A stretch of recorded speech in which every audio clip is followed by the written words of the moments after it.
Shifting focus to elections in India, the world's largest democracy, voting has begun and will continue for 44 days, divided into 7 phases. There are 2,600 political parties registered in this election, and of the 1.4 billion people, 969 people are eligible voters who will choose their representatives for 543 parliamentary seats. The BJP, which has been in power since 2014 under the leadership of Prime Minister Narendra Modi, is confident of winning a third term. However, the opposition alliance India is also hoping to swing the results this time around. The election results in India and which party comes to power does have a global impact, considering India's increasing partnership with the West and its role in countering China. Whether it will be a majority government or a coalition will have an impact on the international policies and India's stand on the global stage. Let me now go across to Michael Kugelman, somebody who watches India very closely. He's the director of South Asia Institute at the Wilson Center. Michael, always a pleasure to have you on the program. How are you looking at these elections in India? We've seen polling across 102 constituencies, a very tight fight. The BJP, the NDA government, looking at a 400-plus target. We'll have to wait for 7 phases to be complete for the 4th of June to actually see if the NDA achieves that. But what are some of the global cues? What are some of the trends that you are watching out for in India? Well, indeed, I think just the fact that this is such a large election and so much of the global media coverage of this election has focused on why this is such a large, such a big election.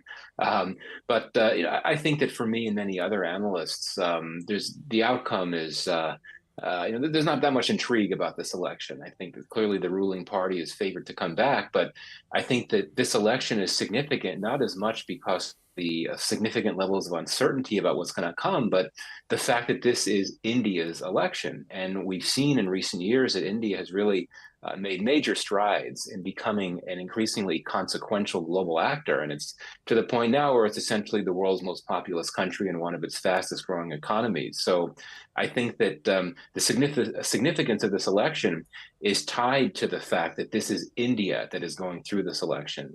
So clearly, the world is watching, and that includes capitals across the board, and that includes India's friends and its rivals, and certainly the global south and many other countries in between.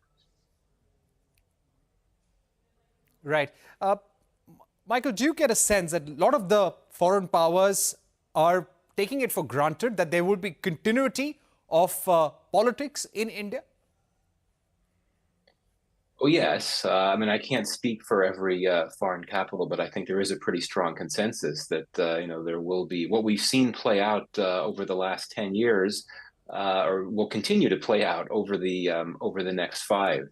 But it's very clear that much of the world, aside from India's rivals, and it's a pretty small number of rivals and competitors that India has at this point in time. Much of the world is keen to engage with India, and honestly, that's the case no matter who wins the election, no matter what party is going to be in charge. I think that we've seen this emerging consensus globally in recent years that views India as a critical actor for strategic reasons, but also as an important economic player, whether you're talking about a source of investment or a trade partner. We've seen India increasingly involved in new connectivity projects, as well as mini-lateral arrangements. So I just think that there's an expectation there'll be continuity in relations with India, no matter who is heading the next government.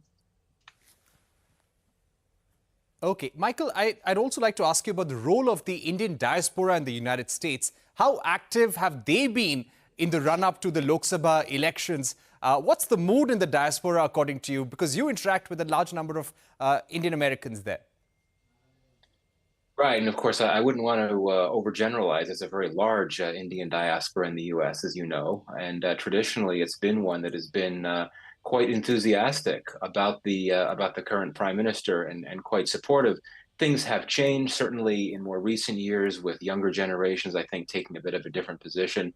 But no, I think that the diaspora is just stepping back and watching it all play out, as so many others in the United States are as well. But we know that the U.S. diaspora, the Indian diaspora in the U.S. and many Indian diasporas elsewhere, feel very connected to India and certainly to the prime minister. So it's only natural that there be a significant amount of attention among the Indian American community focused on this election playing out in the coming weeks. Right. Michael, thank you so much for joining us with your view. There is a lot that the India and US governments need to do together. And as you said, there is bipartisan consensus in the United States that the relationship with India has to continue on a strong trajectory. With that, it's a wrap on this edition of Global Eye. Thank you for watching. Goodbye.